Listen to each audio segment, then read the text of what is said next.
Hi, my name is Jai, always staying fly. And I'm Tatiana, and we have another very special guest today. This is Shay Reese, and she will be helping us break down the stereotypes of women. So, Shay, would you please do us a favor and give us a little background on you? Right. Hello, everybody. My name is Shay Reese once again. I am a culinary entrepreneur, um, mostly specializing in pastry and baking. I've been in the culinary industry probably 2 weeks after graduating high school. I've traveled a bit in the West Coast to work in different restaurants and bakeries, and now just still working independently. Obviously, got a full time job, but still standing strong and in my beliefs of entrepreneurship and trying to help others as well reach their full potential in entrepreneurship. Nice. Perfect. And how do you feel on, women and how women are viewed in society today? We got a lot of work to do and a lot of boundaries to break, and a lot of new rules to be made. I feel like us women, especially younger generations, are definitely learning that the old stigmas, the old ways are not, it was never really about us. And a lot more empowerment that we feel we need to express. And there's a lot of different ways to break those boundaries down. Hmm. What are some ways that you think we can actually, break these boundaries down? Because me personally, when I look at like the stereotypical what a woman should be through the eyes of the masculine or the patriarchy, or just how much trauma women have gone through, and how we as women try so hard to live up to these Jump through hoops for these people. for these false visions that a Right. woman should be like. What are some of the things that we could do to kind of, like, in your take, we could do to kind of break those things? What can we give advice to women, or to really. I always, well, how it worked for me and how it continues to work for me, and when any of my colleagues or friends or families would communicate with me, it's really the self awareness. Mm. Each of us as women go through so much, but we reach outward for help, advice, and support, but don't know how to really look at ourselves to help and feed ourselves. So I always think, when you wake up in the morning, how do you feel? What first comes to mind? What is your brain processing? And I always hear and see a lot of women say, I'm tired. I hate my job. I don't want to go to work and things like that. And how it started for me was like, okay, why am I tired? Why don't I wake up happy? Don't I want to be that person that wakes up joyous in the morning, and starting with acknowledging and having the awareness of yourself first, so you can even start to break down, okay, this is why I'm miserable. This is why I'm angry. This is why I don't really like the start of my day. What is really bothering me? And a lot of it starts with, obviously, childhood, upbringing, the community that we're in. So once you can kind of backtrack, instead of looking outside of yourself, start to look inside and start backtracking just the simplest things of how you wake up in the morning, how you feel at the end of the night, what are your stressors, why you may be on medications or not, why you may have triggers or doubts.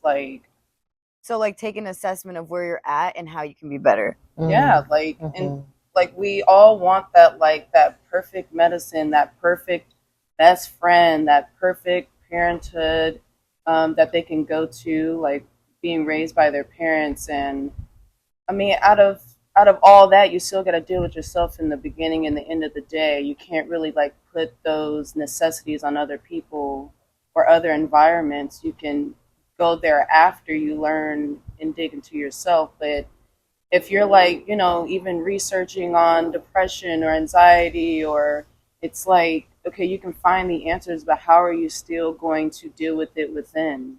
You know, they can say go to the Walgreens and get this medicine, but is that truly fixing it, or is it just covering up what you know, like a placebo? Like, is it just giving you that temporary fake fix when it's really within a deep-rooted issue? Yeah. So I would say, and a lot of people, it's hard for them to self-evaluate. It's hard to start digging up those spots that you suppressed and depressed over the years, especially starting with childhood.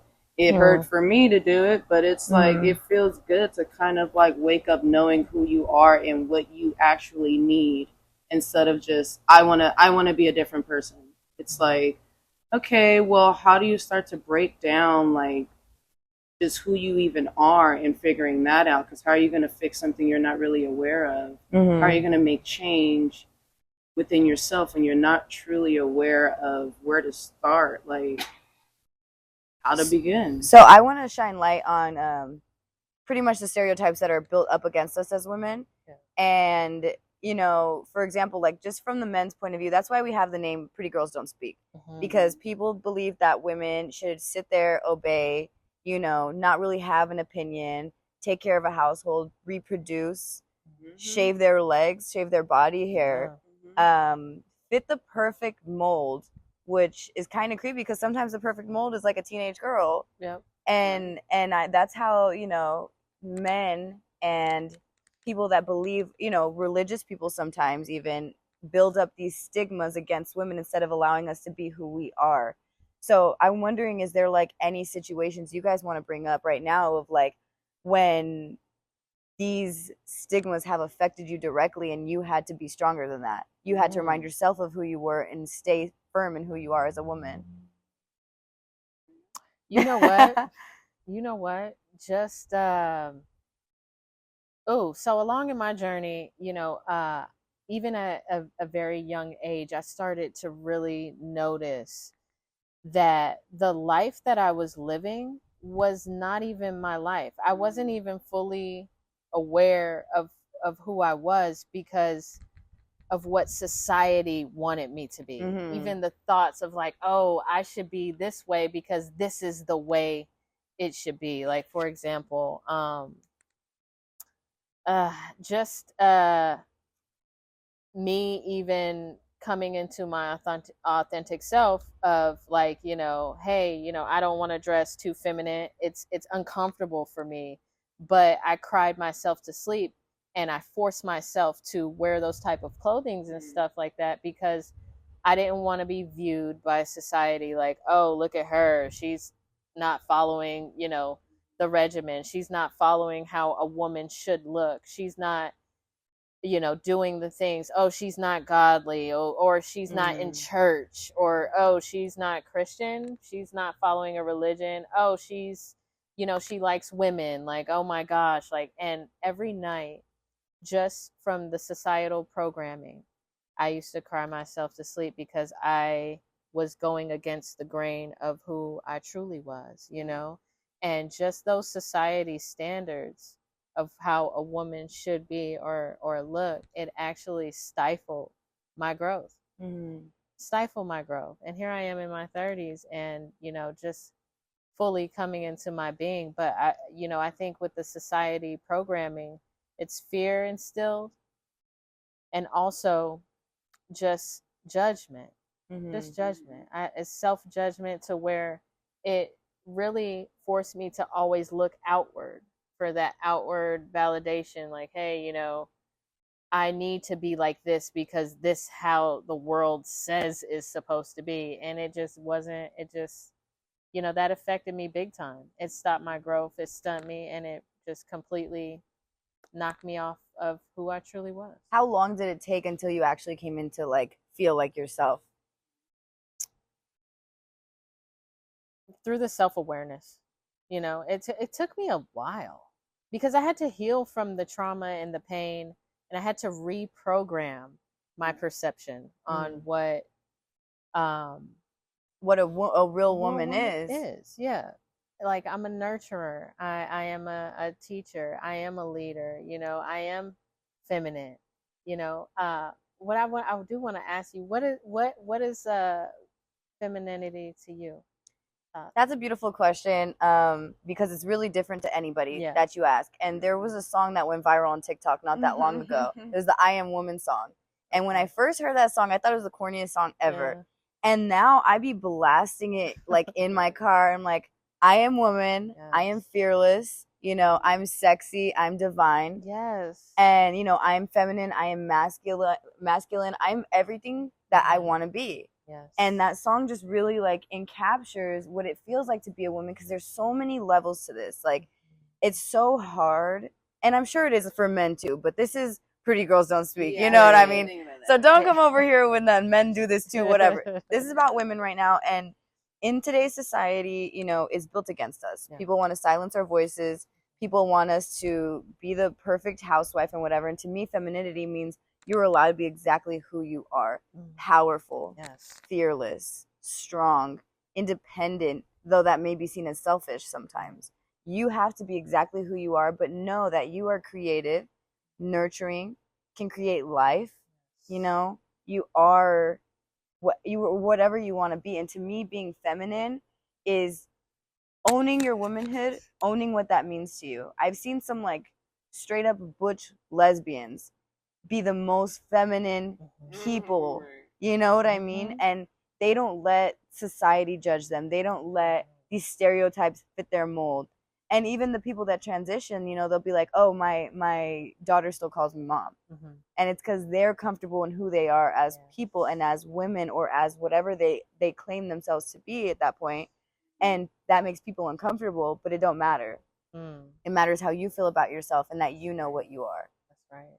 Have you had any experiences where you had to tear that down? Yeah. Like that stereotypical just perception? It's kind of crazy because the first one I can remember is my favorite color was blue as a kid because that was my dad's favorite color.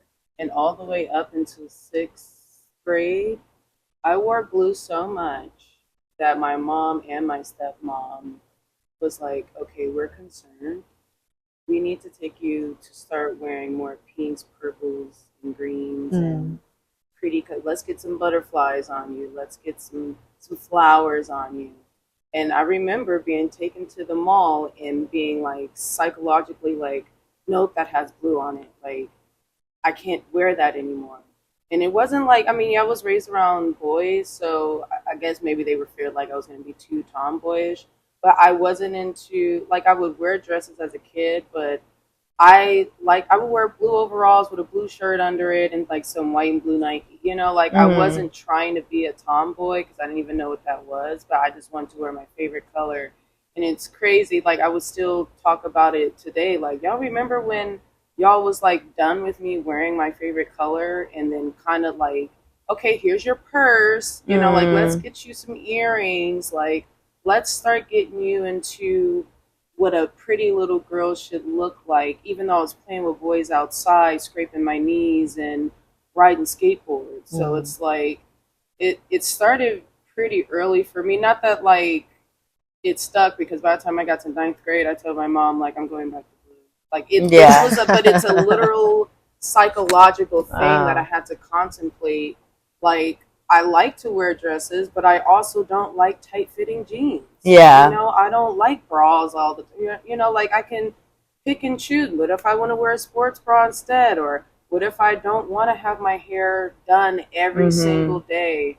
It did become like a psychological thing, but I didn't ask for that. It's more so what I was supposed to be doing. And then as I got into relationships, that's really when I was like, something's not right here, because not only do men not question what's expected of a woman, but they just die. Like the rhetoric hasn't changed. The talking points haven't changed.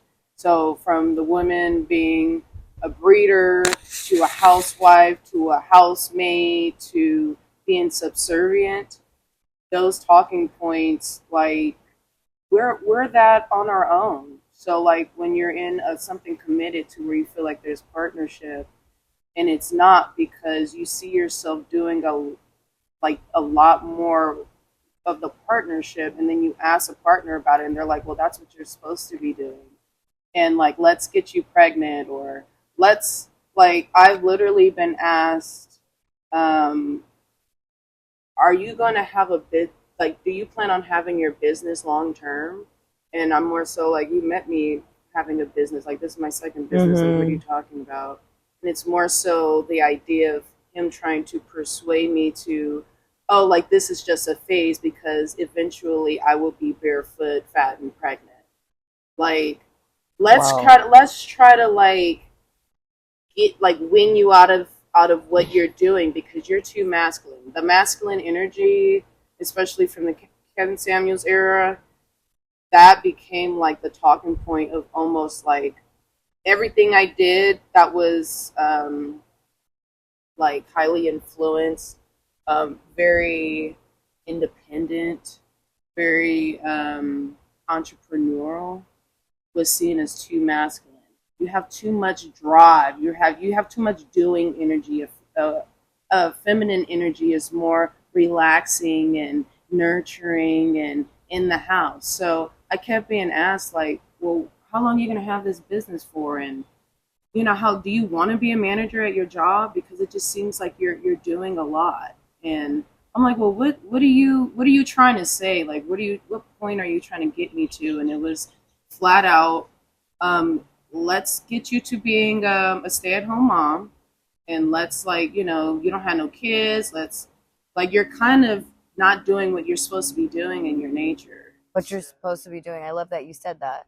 Yeah. That's a means of control. And that's what these guys try to do. And to bring me down. And to bring you down. So they can be up because they have nothing else to offer. Exactly. And when you present yourself to a masculine man, that man will allow you to be feminine. If they're truly a balanced, healed masculine man, they will allow you to be feminine in every way, shape, and form. Right.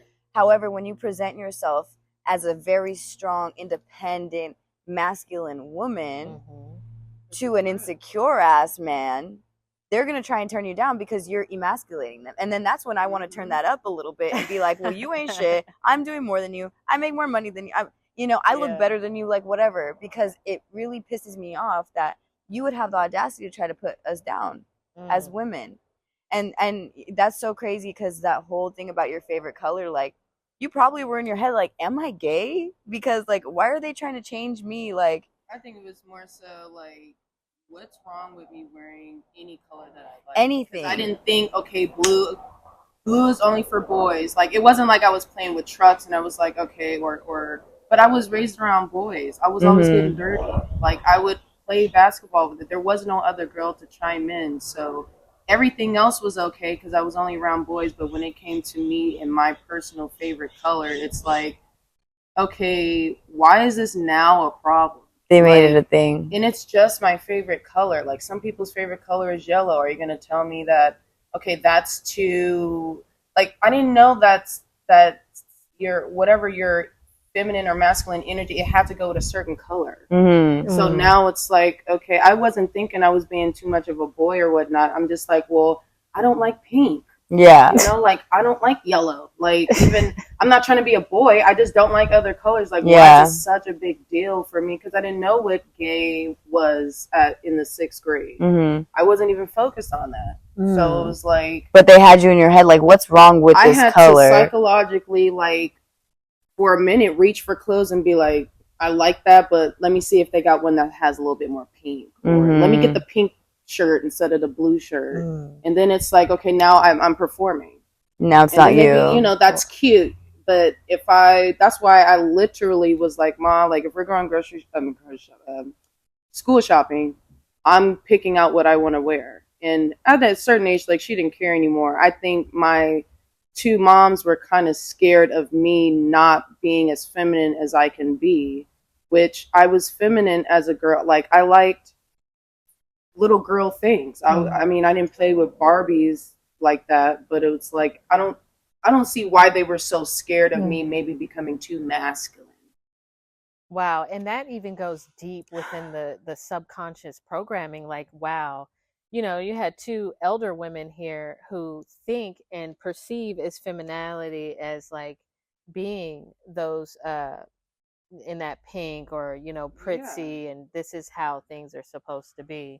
And I just feel like being that programming goes so deep that it actually needs to be exterminated, and that's the thought process that needs to be broken. So do you think that these like, and when you guys view reality now and you see all on the internet and everything, do you think that those stereotypical norms are starting to be diminished, or do we still see the same things going on?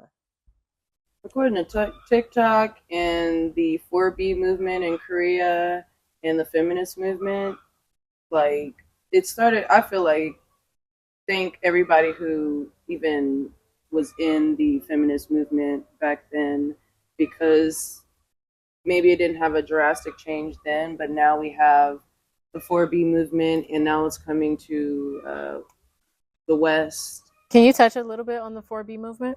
Yeah, the 4B movement in Korea. Maybe I'm not sure like the exact year it started, but I know it's probably been going on for about, if not 5 years, maybe a little less. But since they go through a lot of the stereotypical things, and they, as women, always felt mistreated and misled, and other abuses that we deal with, they decided to kind of boycott and be like, no dating, no marriage, no sex, and no kids. Oh, wow. So they have a record now of there's no kindergartners. Wow. They literally was 10 toes down, and they've made an effect so big to where now in the articles that was, I think, put out earlier this year, that they don't even have any kindergartners because they stood on no sex, no men, no dating, and no kids. Wow. Because they're just tired of how they're being treated. So now it's going to other parts of the world to where women are like, wait a minute, I don't want to do that either, because when it came to kids, sex, marriage, and dating, I'm not having a good experience. I'm not really liking how men rule the world, or running their continents or their countries. So with it coming on this side of town, it's like we do have a lower rate, like the younger generations under millennial. There is a record of less teen pregnancies and less kids being born, and it goes with coming from the feminist movement, like just really standing up for what we know our rights are and what we know is for our nature, not political or other men trying to always dominate and tell us what we're supposed to do and be.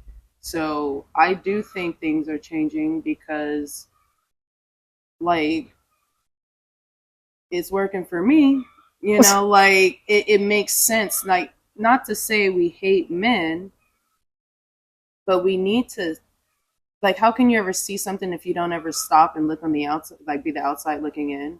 So I think taking a pause on just constant dating, constant having kids, constant getting married, and now the divorce rate is at 70% by women, and it's also 80% initiated by college educated women. So it's even higher. The more educated we are as women, the higher the divorce rate initiated by us.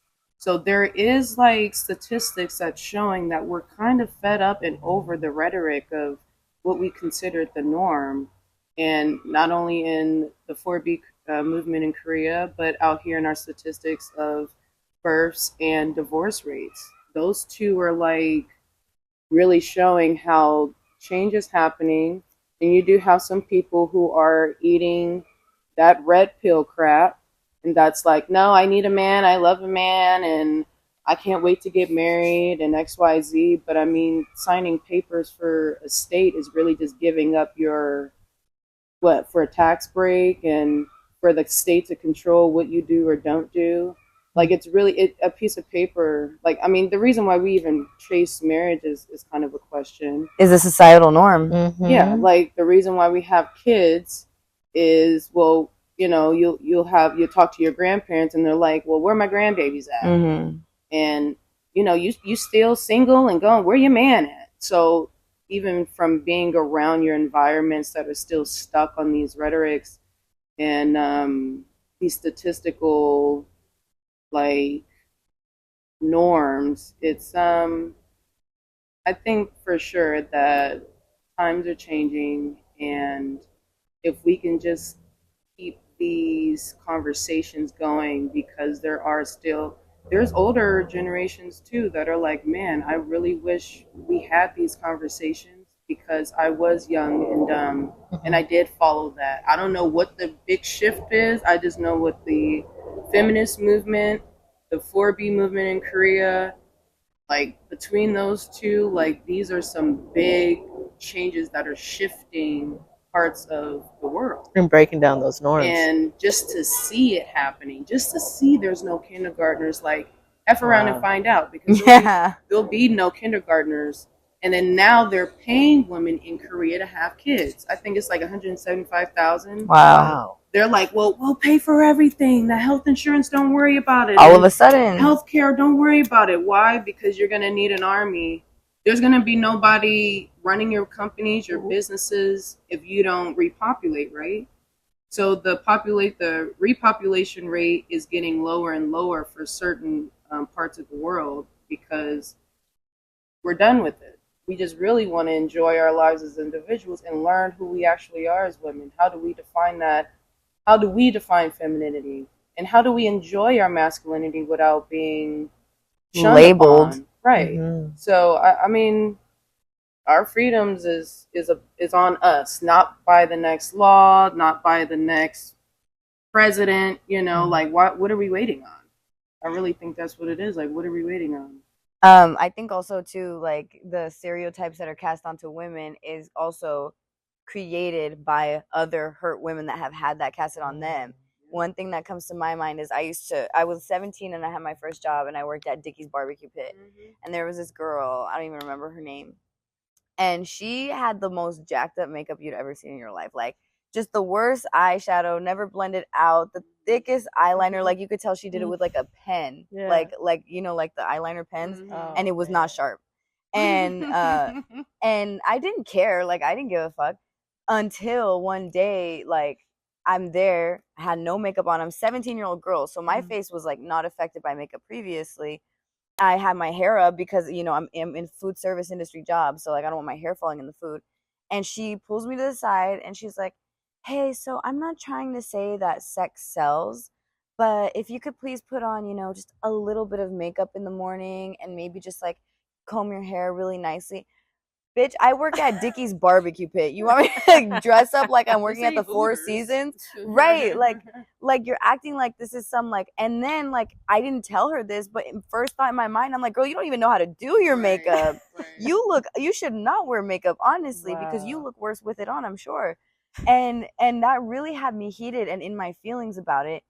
And I started wearing makeup at work because of that, because essentially she kind of low-key called me ugly. That's how I felt. That's how I took it. Yeah. And the way she said, not trying to say that sex sells, bitch, sex sells ribs, a baby back rib, you know, like some mashed potato salad. That had me so heated. Oh my goodness. I was so upset because I'm like, you're casting your insecurities on me, and you're an older woman influencing someone who's so much younger than you, like 30 years younger. So that had me like in my feelings for a minute. And then another job I had, I'm an esthetician, and when I first started and I first got my license, I started working at this bar that was also a barber shop. And so that's actually how I got my foot in the bartending door. But I was an esthetician first, and the woman I worked for, I heard people behind my back saying that she was calling me ugly. And I'm like, another woman about 30 years older than me, why is it that all of these women are so insecure, so hateful, so fear-based, that you got to fit me into this perfect mold of what a pretty woman is? And I consider myself a beautiful woman even at that age. So it's like, for you trying to, and then it makes me defensive because I'm like, you know, have you seen this person that hangs around you? Right. You know? Yeah. But I bet you're not calling them ugly, but why do you feel so comfortable to come for me? Right. Jealousy. That's a good point. And that's that mirroring of insecurity, because what's going on the inside of the program from the societal norms created insecurities within you. So what's going on within you, you're projecting onto other people. And that right there, that's the whole cycle of creating insecurities with each woman. Mm-hmm. And I believe like us as women really need to empower each other and stand together and bring a bridge to that gap, because honestly it's already bad enough that a man is projecting all of these type of what a woman should be and how we should actually move in the reality, and then to have another woman come around and just put you right in that box where that man already created through that fear-based mentality. That's really discouraging. It's really discouraging. Like even my mom, she she's all like, Jai, why don't you dress like a beautiful woman? Like, why do you do that? You're not going to be able to get a man like that, right? And it's just like, and I've been hurt by so many different men. I've been programmed by so many different men, just really just taking my femininity, like really sucking it out of me. Like, oh, look at her. Oh, she's vulnerable. Yeah. Let me get her. Like, oh, she's moldable. Let me mold that. And I think it starts with us as, when and long in my journey, it started when I was young, and it was the older generation of men and women who were actually had that type of energy, were either predatorial, uh, ill intent, and just straight up malice, just to actually just mold, shift to the benefit of themselves through the perception that they want to see in the world, or how can this young feminine woman, how can her femininity benefit me, and how can I use it to my advantage? So that was taking place in my journey. So that's why throughout my journey I always felt like I was being judged, and I always had to make sure that I was fitting into that mold, because I felt as if, if I didn't fit into that mold, then I wouldn't fit into society or humanity. Like I wouldn't be loved and appreciated. You said something right now that I want to go back to. Can you like retrace? What did you say before I lose it? I said I was pretty much just damaged by the older generation of individuals, and that throughout that journey, it really just, they used my femininity. They sucked it out of me of like what I should really just be. And it was like, and I had to come to a deprogramming. That's what I was gonna say. They're repressing you, Yes, because they don't want you to be powerful. And if you're a person who doesn't stand true to yourself and stand true in how you are as a woman, no matter what that means, and the boundaries that you set in place in your own life with people, because some people will feel way too comfortable to talk to you a certain type of way, and it's your job to be like, you cannot speak to me like that. And like, for example, I work at a bar, so when I'm bartending, some guy came in the other day, one of my regulars comes in once a month, and he's like, oh wow, you look very appealing today. He was like, I thought you were gonna wear that one black dress you usually wear. First of all, that's creepy that you only come in once a month. Yeah, you're taking notes on me, and then you're saying I'm appealing. Like, I didn't dress for you. I don't even like you. And the only reason I'm being nice to you and talking to you right now is because you're giving me money. Really, I'm at my job. I'm clocked in. I can't just like tell you like fuck off. Yeah. But I do like stand my ground. I'm like, if people go a little bit too much, I'm like, you cannot talk to me that way. Some people, they get comfortable treating service providers because you're getting paid to deal with their bullshit. And it's like, you cannot talk to me that way. I am a woman. I am powerful. And if you are weak-minded, even in the littlest bit, they're going to see through that bullshit and they're going to try and take you down. Because that taking people down uplifts those kind of insecure individuals. I agree. So how do you think that like you yourself stand firm in who you are and stay true to you as a woman? Man, I always liked being myself. Like as you guys heard from when I was a kid, I kind of just liked being me. I was never like a follower. I didn't follow trends. I didn't try to fit in. Like I said, I was raised around boys, so it wasn't another girl to compete with or to follow or look up to. So I kind of always within knew how I felt, what I liked, what I didn't like.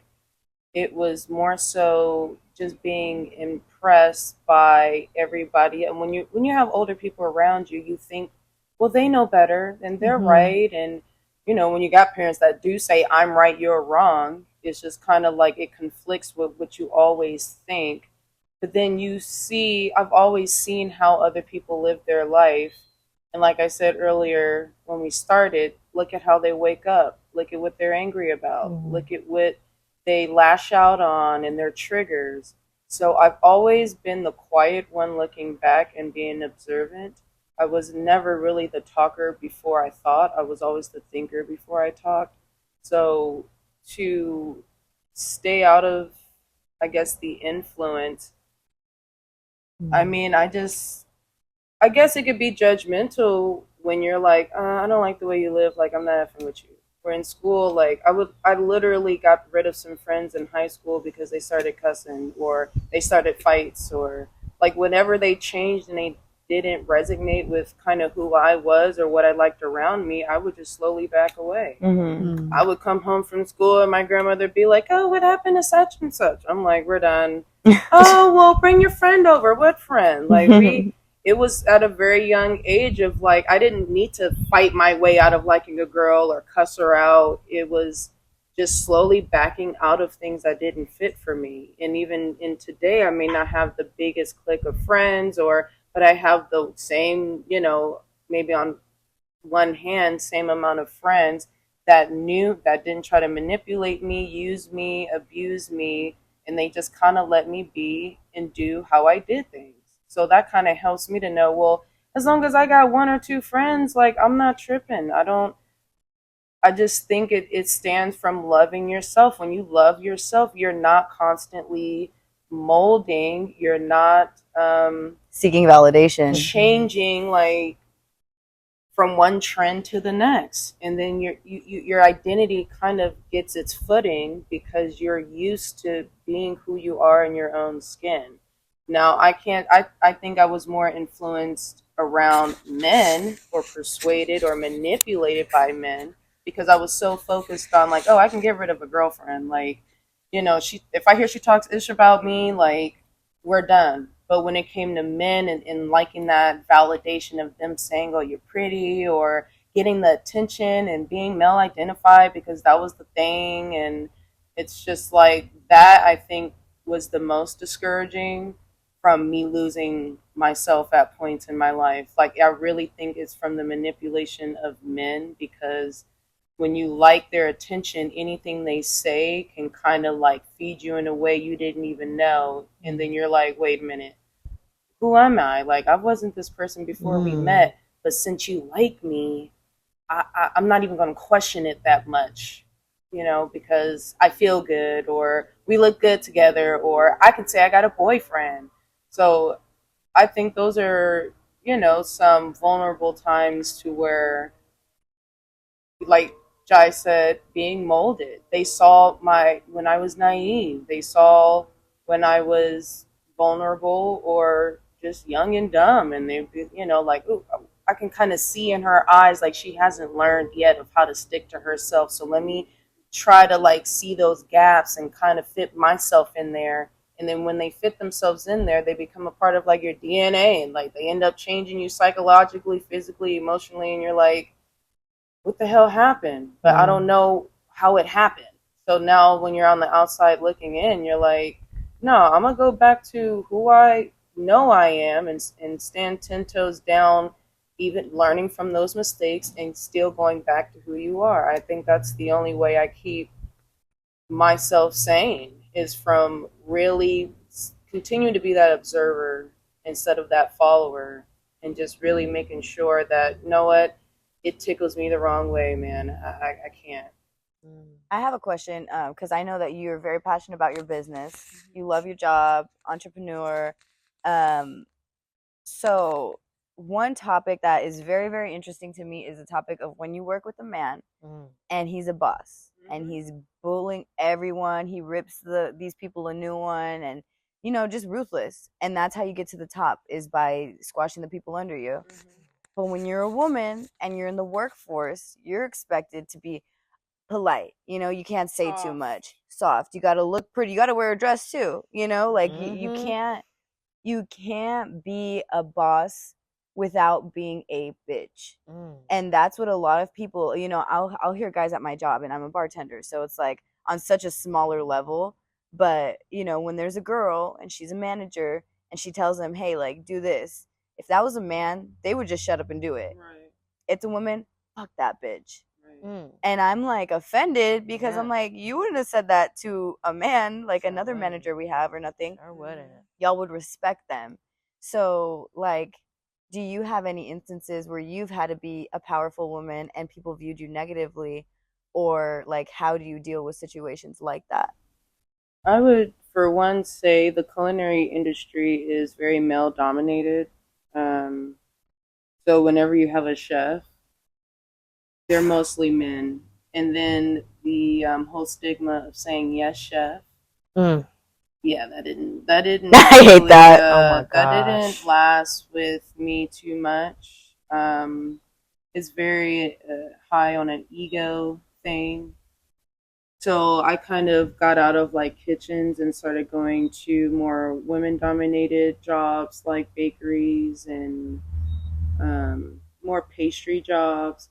There is no yes chef, but there's still a man, even as the manager or that owns the company or owns the business, that still wants to come in and have a he say on whatever we're doing. But I would say, like, I'm a manager now, but my manager is male, and then the field leader is a male, and his boss is a male. And I do have a very in particular example. So we get visits from corporate, and of course, everybody is running around with their heads cut off. Like, we're going to have a visit, corporate's coming, this got to look this way. And everybody that kind of works with me or knows me knows I don't shapeshift. I am, I'm not the most jolliest and I'm not the most miserable. I'm consistent with who I am at work and my tone and my delivery. So when corporate came in, everybody was kind of like on their yes chef, I would say, kind of energy, and I wasn't. Like, I'm just like, hey, how you doing? Like, welcome in. And he literally said, you dropped something. Like, as soon as he came in, he pointed me out. He was like, you dropped something, Shay. And I just was like, what kind of joke are you making? And I'm like looking down, like, okay, are you serious or are you joking? And he was like, you dropped something. And I'm like, okay, I don't get it. What are you saying? He was like, your smell's on the floor. Mm. And Women don't. I'm sorry. Whoa, women don't That owe was you the pretty, worst. dude. That was the worst joke I've ever heard. That's an older white man. So Oh no. I kind of dude. like, I didn't I'm take it as a done. joke, and Terrible. I knew from then, like, no matter what, if you stand out from not shape shifting, they will point you out. And he kind of pointed me out in front of all my coworkers, kind of like, how come you're miserable kind of energy. And I'm like, oh, dude, I'm not miserable. I just don't conform to whatever anybody else is doing. And I didn't do anything wrong. I didn't say like, hey, welcome in a negative attitude or whatever. But he wanted to point out that kind of like, you need to be a bit more like on your toes when I come through the door. Like, you need to be performing like everybody else. Performing. And I don't perform. So that's a really clear example of that saying, well, not that manager, but the manager below actually told one of our coworkers that, like, she was like, I just don't like the one that told me that. He's my field leader's boss, and she doesn't get along with the field leader's boss. But then the field leader was like, oh, maybe it's because you don't wear like you're not wearing your hair feminine. Why don't you try a pink hair tie next time? So when she told me that, You already had the pink in the background from growing up. Okay, no, not me. Like, this is what's being said to other women. Oh, okay. At the establishment. So it's just kind of like, these men they're not doing their job. I mean, I never really say that. It's an egotistical power energy that's like, okay, if the women don't give a about you the way you want them to, they're not feeding your ego, you're gonna point them out and say some dumb shit like pick your stomach up off the floor, or why don't you wear a pink hair tie next time?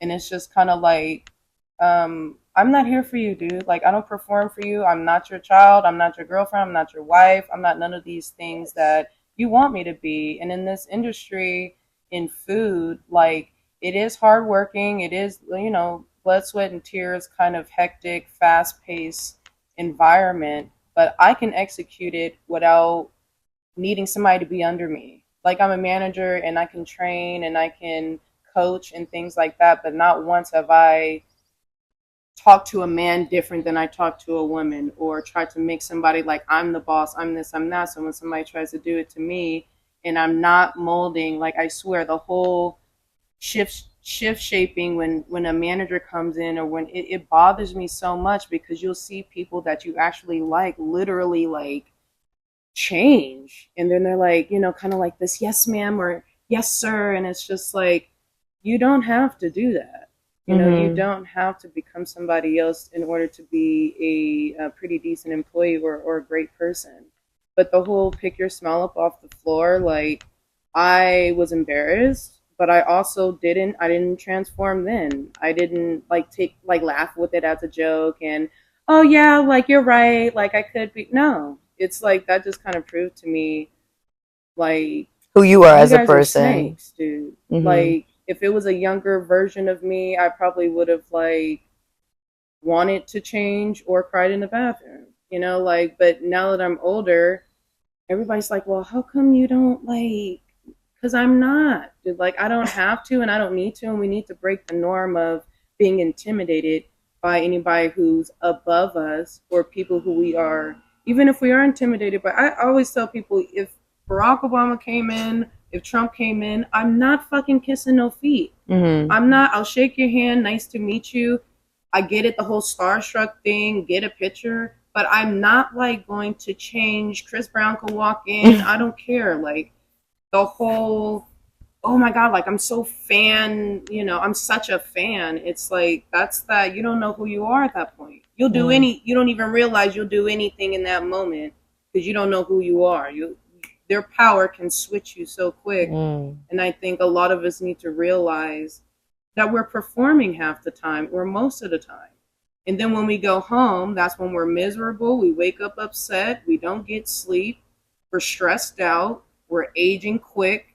It's like, because we don't realize how much we're performing throughout the day. Stand your ground. Don't be intimidated by people you don't even need to be intimidated by. Amen. I don't care how much power, or even your parents, dude. Stand your ground. Like, we're individuals. We're not here to be of somebody. We are individuals. Women don't owe you pretty. Women don't owe you pretty. Women don't owe you pretty. That story you said about, the pick your smile up the ground. There's those guys that will be like, oh, you're not smiling that much today because I'm not happy to see you. Right. Like, what are you talking about? And I think that's just, like you said, you don't talk to a man different than you talk to a woman. And one time, this guy at the bar, he's like, some girl's minding her business, walking outside, like, has not even walked into the establishment yet. And he's staring at her. He's like, do you think her butt's real or fake? And I'm like, I think it's none of my business. Right. That's literally what I told him. I was like, I think it's none of my business. And he was like, just a heads up, if you ever want to, like, get some work done, just make sure that your thighs match your butt.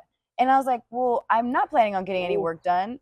Maybe you should get some work done. And then it cracks me up because these guys are ugly. Man. Like, these are not like, and even if they were, the ugly ones that never got attention, that never got a girlfriend in high school, but they got so much to say about so what a woman much. is. And that's what kills me is I'm like, you were ugly. You would never have a chance with me. First of all, I'm not thinking about getting work done. And if I was, I wouldn't run it by you also.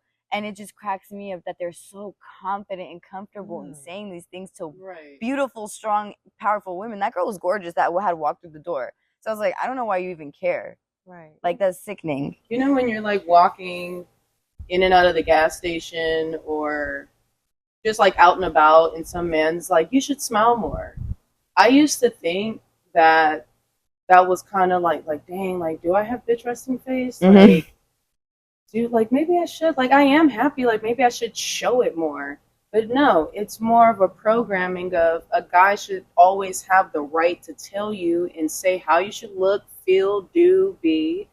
And now I kind of have a rebuttal, like, smile at what, or smile at who, or smile for what, like, because it's making women insecure and feeding into their own psychological, like, damn, am I not, was I frowning, was I, like, it makes you think all these other things when some idiot is just like, oh yeah, let me tell, she's so pretty, but let me tell her she needs to be smiling more, smiling at, like, or somebody said, a rebuttal should be like, what's the joke, like, or just making, like, don't let men just say and do and be what they've been doing for decades, because they need to get those words smacked back in their face in a way that's classy and not sassy. Like, you're not going to take me out of myself and now I got an attitude or this or that, or I'm going to smile. But no, I'm going to put you in your place in those 2 seconds before you think that you have control over any woman you walk by and say, oh, does she have a BBL or not?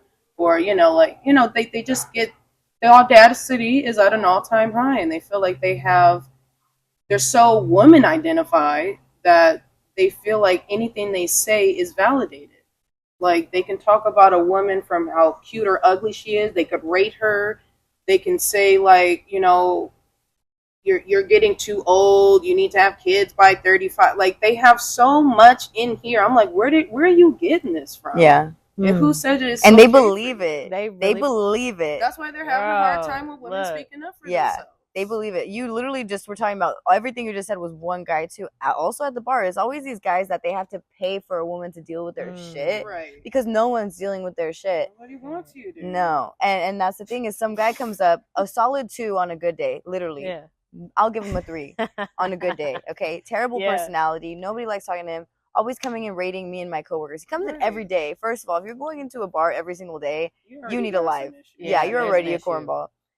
But also, like, he straight up looks me in the face. He's like, what did he call me? He said I'm a 6.9. Okay, where the point from? And I said that. I was all like, I don't remember asking you. I was like, but if we're going to get to talking, like, you're a solid 4. I was like, and even the guy next to him, he was like, he's a straight up liar. And I'm like, I don't want even you to defend me. Like, we don't need. I just need. What rating chart are you using? I know. What are you talking about? But it's just killing me, because then this other ugly guy that's like, oh, that guy's a straight up liar. And that guy's like, oh, well, then what would you rate her? And I'm sitting here like, I didn't ask neither one of y'all's opinion. Why is my beauty on the chopping block for you to even discuss? And these guys are fucking ugly. That's the kicker. Is like, and he was like, oh, she's like an 8 or a 9. And I'm like, and you are literally not doing anything but being worse because you have a shitty personality. Period. That's when you said the insecure men will have the most insecurity spill out, but the mature, established men, they don't have time for that. They don't. They're not processing that. They're thinking about their next business and being a CEO or whatever they're doing. And I don't meet or see a lot of those, but you can tell that a lot of these men that think that they're matured, which they haven't, it just pours through their pores. Like, they can't help themselves but to show how insecure they are, and they try to spill it on women, especially young women. And I think that the more we have these conversations, younger women, especially in their teens, can point out these insecure men and be like, no, you're trying to groom me, you're trying to manipulate me, you're trying to gaslight me, you're trying, like, we defining these terms and putting them into examples. Because younger women will think, oh, he's hitting on me. Oh, he thinks I'm cute. Oh, like, he could get that. Like, it's feeding into something that we don't know later in life is going to hold us back from where we need to be in life. Because, that one man said something when you were 17. Now you feel like, oh, now I need to dress this way in order to get attention. Or it just feeds into certain areas that shouldn't even be growing. It should kind of be getting smaller to not existing. If we just know these terms and how we're being used and manipulated by men in order to feel good, and a lot of it comes from some of us not having strong male leaders in our upbringing. Role models. As soon as we get that outside validation or saying a 6.5. Well, a girl could have felt like she was a 3, but now some dude says she's a 6.5, and that just fed like everything she was missing. Now she like, like it's. I think just a lot more women aren't, or young women aren't coached. They're not led. They're not educated on the nature of men, and I think men spew their nature all the time more than what they matured on. They will tell you who they are as soon as you meet them. We're just sometimes naive, and we believe like, oh, he's not hurting me, he's just complimenting me. No, he's actually grooming you. Like just things like that. I could fix him. That's how it Yeah, goes. that's it. And that's why it's very important, like you said, to have these conversations, educate our youth, stand firm in our boundaries and who we know ourselves to be as women, no matter if that's mega feminine or mega masculine. It's a spectrum. There's no one right way to be a woman. And so, yeah. And just being aware of all of these egotistical, fear-based projections, and just coming to a clarity and building each other up as women and empowering each other and bringing healing to each other to break through the delusion, break through the society norms, break through the veil that is upon you, just breaking through that and coming into that self-love and that self-awareness for ourselves and for each other woman. Like, really just stop bashing the other woman. Like, you are a woman as well. Like, what's the bash for? I was just gonna say, What's the hate? I think not only the education and who men are, but I think a lot of us women have work in healing to do with the misogyny. We hate on each other and judge each other more than men will even think to. We will, well, at least I got a man, or like we have these pre-notions that's like already separating us. And then even when we try to educate, or there's an older telling a younger, it's like, well, you're just jealous, or a younger trying to tell an older, they're like, well, you don't know nothing yet. So it's just kind of like not only having the conversations, but even pointing out how we divide ourselves, why we're not in a community, why we don't have that family or community unit to even go to and to talk within safely, because we don't have safe spaces within a lot of the women's circles. A lot of it is judgmental. We're waiting to be on top of another woman, to be like, well, I am that boss bitch, you just work at McDonald's. There's still the division between us, to where the conversations not only need to be had, but people being vulnerable and being like, you know what, I was judging you. I was putting myself above you. I am male identified. I do judge you because you're not married yet. I am older, but I did make mistakes, and I'm glad you're younger and you're asking for help, or you're trying to learn these things. Like, there's age gaps. There's religions that separate us, from whether you got all covered up or you're not, and you're a Christian, and there's a lot of division even between us women. That's how men are able to slide right through the gaps, slide right on through. Oh, your friend, she hating on you. If I was your man, I would.